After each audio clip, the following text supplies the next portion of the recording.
Hello friends, তো চলে এসেছি নিউ একটা মিনি ব্লগ নিয়ে।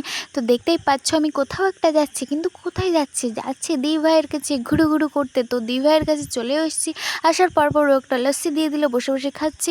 তারপর চুপি চুপি কিচেন রুমে গিয়ে দেখছি কী রান্না করছো। ও মা, গিয়ে দেখি মাটন কষা হচ্ছে। একদম স্মেলটা খুব সুন্দর বেরিয়ে গেছে। তারপর তো দেখলাম ফ্রাইড রাইসও রান্না করেছে আমার জন্য। তারপর আমাকে ফ্রাইড রাইস আর মাটন কষা দিয়ে দিল। তারপর মাটনটা এত দারুণ সফট হয়েছে গাইস, মানে এক্ষুনি দেখে আমার জিভে জল চলে এসছে। এত সুন্দর খেতে হয়েছিল, পুরো অপূর্ব, মানে অসাধারণ, তুলনার বাইরে। মানে এক্ষুনি আমার খেতে ইচ্ছা করছে দেখে।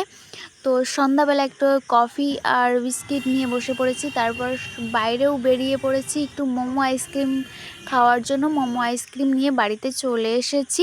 তো ভিডিওটা ভালো লাগলে like, comment, share and subscribe করতে ভুলবে না। বা